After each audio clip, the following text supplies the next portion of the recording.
Good morning students. మనము ఈ వీడియోలో యందు భారత ప్రభుత్వము 2024 సంవత్సరము జనవరి నుండి ఇప్పటి వరకు అంటే డిసెంబర్ వరకు అధికారికంగా ప్రకటించిన సమాచారం అనేది ప్రెస్ ఇన్ఫర్మేషన్ బ్యూరో ద్వారా అంటే పిఐబి ద్వారా మనకు అందుబాటులో ఉంటుంది. కాబట్టి దాన్ని ఆధారంగా చేసుకొని మనం ఇప్పుడు మన సైన్స్ అండ్ టెక్నాలజీ పరంగా ఏ మంత్రిత్వ శాఖల యొక్క వివరాలు అవసరమో ఆ వివరాలను మనము పిఐబిలో ఉన్న సమాచారం ఆధారంగా చేసుకొని ఆ పిఐబిలో ఉన్న ముఖ్యమైనటువంటి కార్యక్రమాలను మనము చెప్పుకోబోతూ ఉన్నాం. అయితే ఇందులో గమనించాల్సింది, అందులో పిఐబిలో వచ్చినటువంటి సమాచారంలో చాలా భాగం మనము కరెంటు సైన్స్ అండ్ టెక్నాలజీలో డెవలప్మెంట్లో భాగంగా కవర్ చేయడం జరిగింది. అయినా ఇప్పుడు ఈ పిఐబిలో ఇచ్చినటువంటి ఇతర సమాచారంను, ముఖ్యంగా మన పోటీ పరీక్షలకు కావలసినటువంటి సమాచారంను మనం ఇప్పుడు పాయింట్ బై పాయింట్గా చెప్పుకోబోతూ ఉన్నాం. అందులో మొట్టమొదటి తీసుకుంటున్నట్లయితే మనం మొట్టమొదటి చెప్పుకోబోయే topic ministry of electronics and information technology. ఇప్పుడు ఇందులో భాగంగా మనం చెప్పుకోబోతున్నది భారతదేశము రూపొందించినటువంటి సూపర్ కంప్యూటర్లలో ఒకటి ఐరావత్ అనేటువంటిది. మనం పరం రుద్ర, పరం ప్రవేగ, పరం సిద్ధి ఏఐ ఇలా అనేకమైన సూపర్ కంప్యూటర్ల జాబితాల గురించి గతంలో చెప్పుకున్నాం మనం. అందులో భాగంగా భారతదేశము రూపొందించిన మరొక ఏఐ ఆధారితమైనటువంటి సూపర్ కంప్యూటర్ పేరు ఐరావత్ అనేటువంటిది. ఈ ఐరావత్ ఏదైతే ఉందో 2023 సంవత్సరము నవంబర్ నెలలో జర్మన్లోని హంబర్గ్లో అంతర్జాతీయ సూపర్ కంప్యూటర్ల సదస్సు లేదా కాన్ఫరెన్స్ అనేది జరిగింది. ఆ సదస్సులో మన భారతదేశానికి చెందిన ఐరావత్ అనేటువంటి దానికి అంతర్జాతీయ స్థాయిలో టాప్ 500 సూపర్ కంప్యూటర్ల జాబితా తయారు చేసినప్పుడు ఐరావత్ అనే దానికి 75వ స్థానం లభించింది. అంటే దాని అర్థం ఏంటంటే భారతదేశము సూపర్ కంప్యూటర్లను తయారు చేసే దేశాల జాబితాలో స్థానం దక్కించుకోవడమే కాకుండా అదే సమయం లోపల మనము వేగవంతమైన సూపర్ కంప్యూటర్ అయినటువంటి ఐరావత్ అనేటువంటి దాన్ని మనము ఏదైతుందో దాన్ని రూపొందించగలిగాం. కాబట్టి పోటీ పరీక్షల్లో ఇటువంటి అధికారికంగా ప్రకటించిన అంశాల మీద మనకు ప్రశ్నలు ఇవ్వవచ్చు. అందుకొరకే ఐరావత్ అని చెప్పుకున్నాం. ఈ సదస్సు ఎప్పుడు జరిగింది? 2023 సంవత్సరము జర్మనీలోని హంబర్గ్ అనే పట్టణంలో ఆ సమావేశం జరిగింది. అందులో ఐరావత్ అనే దానికి 75వ స్థానం లభించింది. అయితే 2024 సంవత్సరము నవంబర్ నెలలో జార్జియాలోని అట్లాంటాలో ఇంటర్నేషనల్ సూపర్ కంప్యూటర్ కాన్ఫరెన్స్ అనేది నిర్వహించబడ్డది. అందులో కూడా మనము పాల్గొన్నాము. కాకపోతే 2024 సంవత్సరానికి గాను చెప్పుకోదగినటువంటి సూపర్ కంప్యూటర్ను మనము అంటే ప్రపంచ స్థాయిలో అంతర్జాతీయ స్థాయిలో పోటీపడేటువంటి సూపర్ కంప్యూటర్ను మనము తయారు చేయలేదు. కానీ ఎగ్జామ్ దృష్టి అడిగితే అంతర్జాతీయ సూపర్ కంప్యూటర్ కాన్ఫరెన్స్ 2024 సంవత్సరానికి చెంది ఎక్కడ జరిగింది అని అడగవచ్చు. అది జార్జియాలోని అట్లాంటా పట్టణం లోపల 2024 నవంబర్ నెలలో నిర్వహించడం అనేది జరిగింది. తర్వాత భారతదేశము ప్రపంచంలోని ఇతర దేశాలతో కలిసి ఒక సదస్సును సంఘాన్ని ఏర్పాటు చేశాయి. దాని పేరు global partnership on artificial intelligence అనేది. Global partnership on artificial intelligence. కాబట్టి ఈ యొక్క సదస్సును మరియు సంఘాన్ని ఏర్పాటు చేసి ప్రపంచంలో ఏఐ రంగంలో అభివృద్ధి చెందుతున్నటువంటి దేశాలతో కలిసి భారత ప్రభుత్వము 2024 సంవత్సరంలో న్యూఢిల్లీలో ఒక సమావేశం ఏర్పాటు చేసింది.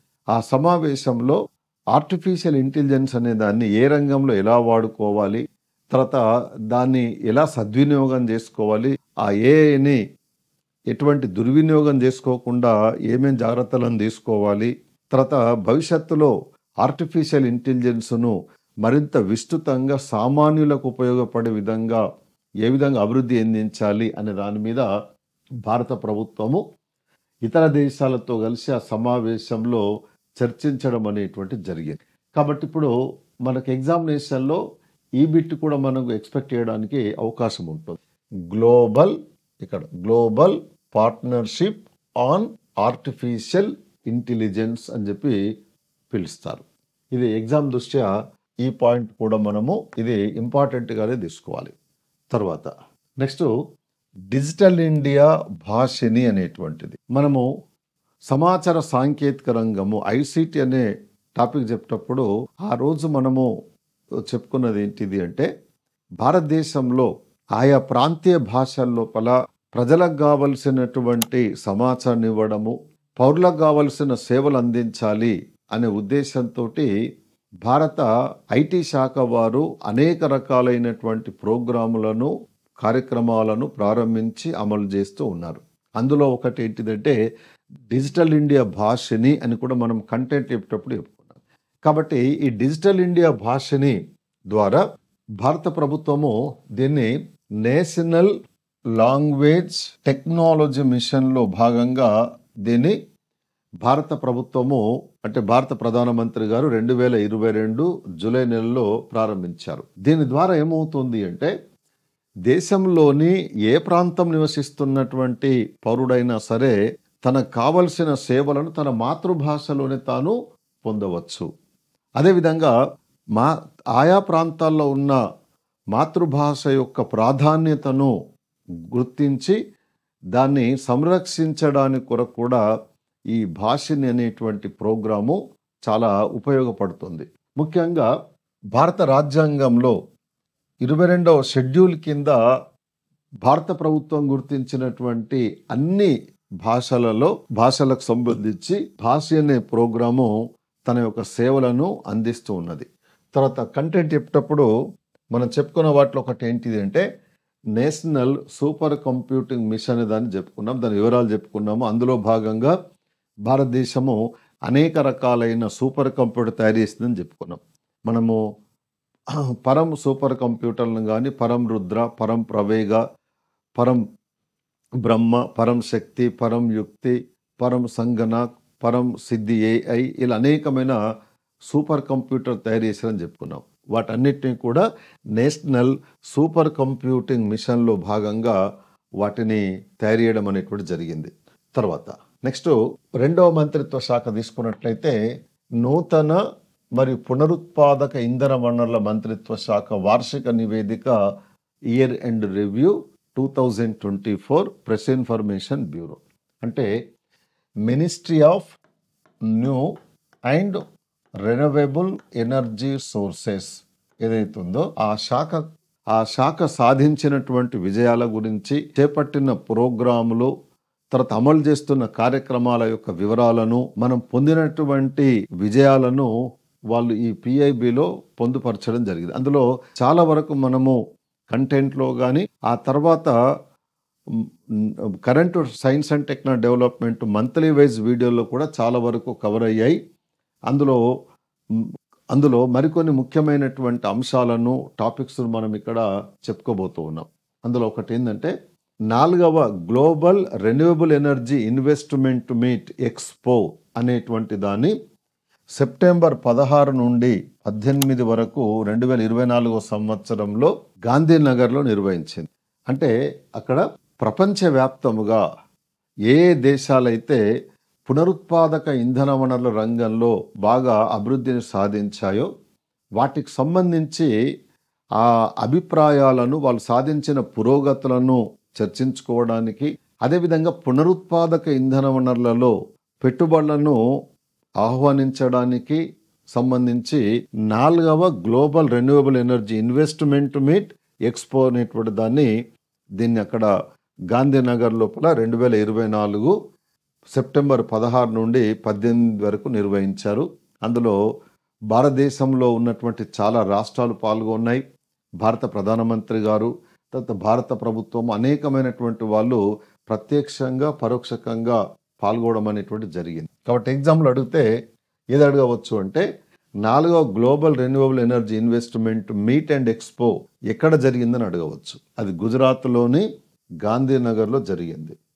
తర్వాత మనము కంటెంట్లో కవర్ చేసినటువంటి వాటిలో ఒకటి ఏంటంటే right, ministry of new and renewable energy వాళ్ళు మే 21న, మే నెల 21 ఏదైతుందో వాళ్ళు నేషనల్ బయోగ్యాస్ రోడ్ మ్యాప్ అనే దాన్ని జూన్ 6, 2024 సంవత్సరానికి సంబంధించి ఒక సభను లేదా కాన్ఫరెన్స్ను నిర్వహించి అందులో భాగంగా గ్రీన్ హైడ్రోజన్ ఏదైతే ఉంటుందో దానివల్ల కలిగే ప్రయోజనాల గురించి చర్చించడం అనేటువంటి జరిగింది.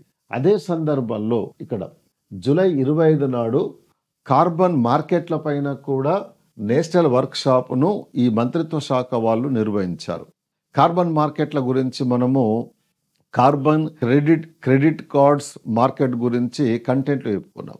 సో దానికి సంబంధించినటువంటి వర్క్ షాప్ను భారత ప్రభుత్వము 2024 జూలై 25 నాడు వాళ్ళు నిర్వహించి భారతదేశం యొక్క కార్బన్ క్రెడిట్ కార్డుల మార్కెట్లో భారతదేశం యొక్క అభిప్రాయం ఏంటిది, తాము ఏమేమి మార్కెట్ను ఆకర్షించడానికి ఏం చర్యలు తీసుకోబోతున్నాం అనే విషయాలను భారత ప్రభుత్వము అధికారికంగా ప్రకటించడం జరిగింది. ఆ తర్వాత మరొక ఇంపార్టెంట్ అయినటువంటిది ఏంటిది అంటే ఇది 2024లో నెదర్లాండ్స్లోని రోటర్డామ్లో, ఇక్కడ నెదర్లాండ్లో ఉన్న పట్టణాల్లో ఒకటి రోటర్డామ్ లోపల ప్రపంచ స్థాయి అంటే అంతర్జాతీయ స్థాయి వరల్డ్ హైడ్రోజన్ సమ్మిట్ 2024 అనేటువంటి దాన్ని నిర్వహించారు.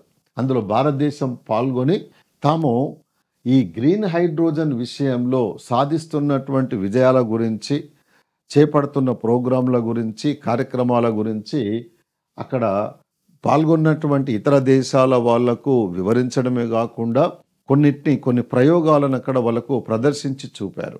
బట్ ఎగ్జామినేషన్ పాయింట్ ఆఫ్ అడిగితే ఇది వరల్డ్ హైడ్రోజన్ సమ్మిట్ 2024 అనేటువంటిది ఎక్కడ నిర్వహించబడ్డది అని చెప్పి ప్రదేశం పేరు అడిగడానికి ఎక్కువ అవకాశం అనేటువంటిది ఉంది. కాబట్టి దీన్ని కూడా ఈ పాయింట్ను మనము ఇంపార్టెంట్గానే చూసుకోవాలి.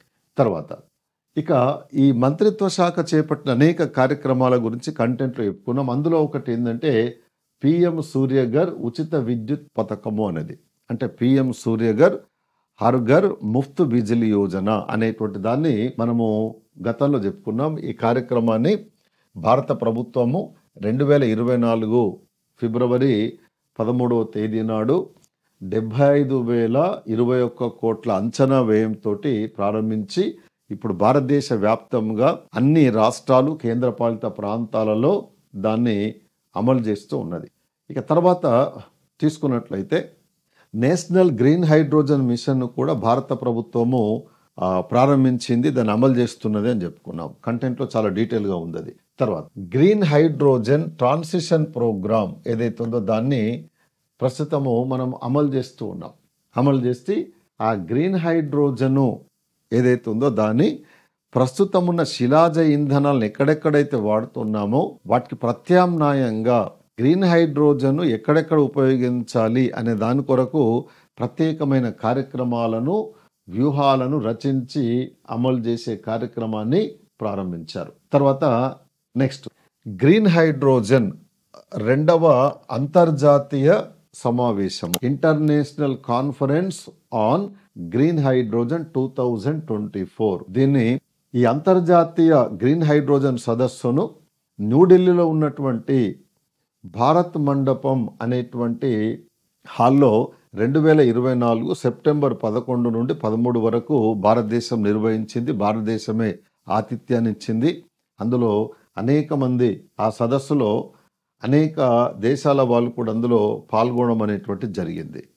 కాబట్టి ఇది కూడా మనకు ఎగ్జామినేషన్లో ఈ పాయింట్ కూడా మనము ఇంపార్టెంట్గానే భావించి ప్రిపేర్ కావాలి. తర్వాత మరొక ఇంపార్టెంట్ అయిన పాయింట్ ఏంటంటే సోలార్ పార్కులు మరియు బ్యాటరీ నిల్వలకు సంబంధించినటువంటి ఒక కార్యక్రమం. భారతదేశంలో మొట్టమొదటిసారిగా on grid solar power plant అనేటువంటి దాన్ని లక్షద్వీపుల్లో దాన్ని ప్రారంభించారు. ఆన్ గ్రిడ్ అంటే ఏంటంటే ఒక ప్రాంతంలో ఏర్పాటు చేసిన సౌర పలకల ద్వారా ఉత్పత్తి అయ్యే విద్యుత్తును దాన్ని మనం ఇతర ప్రాంతాలకు సరఫరా చేయాలి. అటువంటి ప్లాంటును లక్షద్వీప్ లోపల భారత ప్రభుత్వము ఏర్పాటు చేసి ఆ దీవిలో ఇతర ప్రాంతాలలో నివసిస్తున్న ప్రజలందరికీ కూడా దాన్ని సరఫరా చేయడం అనేటువంటి ప్రారంభమైంది.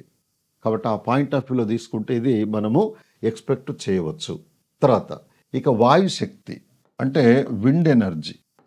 వాయుశక్తికి సంబంధించి భారత ప్రభుత్వము ప్రెస్ ఇన్ఫర్మేషన్ బ్యూరోలో ప్రకటించిన విధంగా 2024 నవంబర్ నాటికి భారతదేశంలో పవన విద్యుత్ ఉత్పత్తి సామర్థ్యము 47.96 గిగావాట్లుగా ఉన్నట్టు భారత ప్రభుత్వము ప్రకటించింది. మరి ఈ వాయు విద్యుత్ లోపల అగ్రస్థానంలో ఉన్నటువంటి అంటే ముందు వరుసలో ఉన్న రాష్ట్రాలను తీసుకున్నప్పుడు గుజరాత్, కర్ణాటక మరియు తమిళనాడు. అంటే 2023-24 ఆర్థిక సంవత్సరంలో తీసుకుంటే గుజరాత్, కర్ణాటక మరియు తమిళనాడు రాష్ట్రాలు ఇవి ముందు వరుసలో ఉన్నాయి. ఒకవేళ ఎగ్జామ్లో ఇవ్వాలనుకుంటే క్రింది వాటిలో సరి అయినటువంటి దాన్ని గుర్తించుము.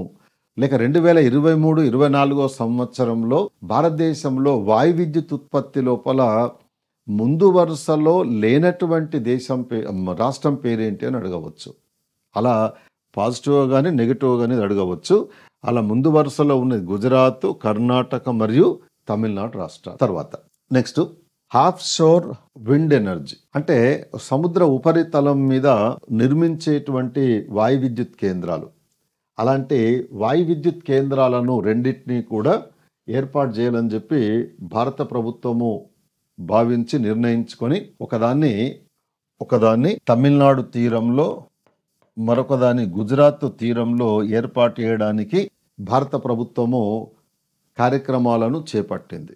కాబట్టి భారతదేశంలో మొట్టమొదటిసారిగా ఆఫ్షోర్ వాయు విద్యుత్ కేంద్రాలను తమిళనాడు తీరంలో, గుజరాత్ తీరంలో మనము ఏర్పాటు చేయబోతూ ఉన్నాము. తర్వాత జియోలాజికల్ సర్వే ఆఫ్ ఇండియా వాళ్ళు 2024 సంవత్సరంలో దేశవ్యాప్తంగా సర్వే చేసి వాళ్ళు గుర్తించింది ఏంటంటే భారతదేశం మొత్తంలో 381 ప్రాంతాల లోపల భూగర్భోష్ట శక్తి ఉన్నది, జియోథర్మల్ ఎనర్జీ ఉన్నదని గుర్తించారు. తర్వాత ఆ మొత్తము భూగర్భోష్టను ఉపయోగించి భారతదేశం ఎంత విద్యుత్ ఉత్పత్తి చేయవచ్చు అంటే 10,600 మెగావాట్ల విద్యుత్ ఉత్పత్తి అనేటువంటి దాన్ని మనము చేయవచ్చు. తర్వాత ఇంతకుముందు కంటెంట్లో తర్వాత మనము లేటెస్ట్ డెవలప్మెంట్లు చెప్పుకున్నాము. తెలంగాణ రాష్ట్రంలో మొట్టమొదటిసారిగా తెలంగాణ రాష్ట్రంలోని మొట్టమొదటి జియోథర్మల్ పవర్ ప్లాంట్ను ఇక్కడ మనుగురులో ఏర్పాటు చేశారు. దాని యొక్క సామర్థ్యము 20 కిలోవాట్. దీన్ని సింగరేన్ కాలరీస్ కంపెనీ వాళ్ళు భారత పునరుత్పాదక ఇంధనముల శక్తి మంత్రిత్వ శాఖ ఆధ్వర్యం లోపల కలిసి ఏర్పాటు చేయడం జరిగింది. దాని కొరకు బొగ్గు శాఖ వాళ్ళు 2.42 కోట్లను కేటాయించడం జరిగింది. కాబట్టి ఇది ప్రాజెక్టు ఏదైతే ఉందో సింగరేణి కాలరీస్ కంపెనీ లిమిటెడ్ వాళ్ళు, భారత పునరుత్పాదక ఇంధనముల శాఖ వాళ్ళు ఏర్పాటు చేస్తే కావలసిన నిధులను ఇచ్చినటువంటి వాళ్ళు బొగ్గు మంత్రిత్వ శాఖ వాళ్ళు ఎవరైతే ఉన్నారో వాళ్ళు 2.42 కోట్ల నిధులను కేటాయించడం జరిగింది. ఇక ప్రధానమంత్రి జన్మన్ అనేటువంటిది వాస్తవంగా ఇది భారతదేశంలో పర్వత ప్రాంతాల్లో లేక దట్టమైన అడవుల్లో నివసిస్తున్నటువంటి గిరిజన ప్రజలకు ఎక్కడైతే విద్యుత్తు సరఫరా అందుబాటులో లేదో ఆ ప్రాంతాలలో విద్యుత్తును ఉత్పత్తి చేసి అందించాలనే ఉద్దేశంతో ఈ కార్యక్రమాన్ని ప్రారంభించారు. దాని పేరు ప్రధానమంత్రి జన్మన్. ఇందులో భాగంగా విద్యుత్ సరఫరా లేని గిరిజన ప్రాంతాల లోపల సౌర పలకలను అంటే సోలార్ పవర్ ప్లాంట్ ఏర్పాటు చేసి అందులో విద్యుత్ ఉత్పత్తి చేసి అక్కడ స్థానికంగా నివసించే ప్రజలకు అందించడం అనేది జరుగుతుంది. దానివల్ల ఆ మారుమూల ప్రాంతంలో ఉండేటువంటి ప్రజలకు విద్యుత్ సౌకర్యం ఏర్పడి వాళ్ళ యొక్క జీవన ప్రమాణాలు మెరుగుపడడానికి అవకాశం ఏర్పడుతుంది. తర్వాత నెక్స్ట్ పిఎం కుసుమ్ గురించి చెప్పుకున్నాం. ప్రధానమంత్రి కుసుమ్ ప్రోగ్రాం గురించి గతంలో మనము మన కంటెంట్ చెప్పేటప్పుడు చాలా డీటెయిల్గా వీటన్నిటి గురించి చెప్పుకోవడం జరిగింది. తర్వాత నెక్స్ట్ది 2024 జనవరి నుండి నవంబర్ వరకు దాదాపుగా భారతదేశంలో 11.34 గిగావాట్ల అదనపు సౌర విద్యుత్ అనేటువంటిది ఏదైతే ఉందో ఉత్పత్తి అయింది. అంటే భారతదేశము 2024 సంవత్సరంలో చాలా వేగంగా ఎక్కువ విద్యుత్తును సౌర విద్యుత్ ఉత్పత్తి చేయగలిగింది. 2024 జనవరి నుండి నవంబర్ వరకు భారతదేశంలో అదనంగా ఉత్పత్తి అయిన సౌర విద్యుత్ ఎంత అంటే 11.34 గిగావాట్లు.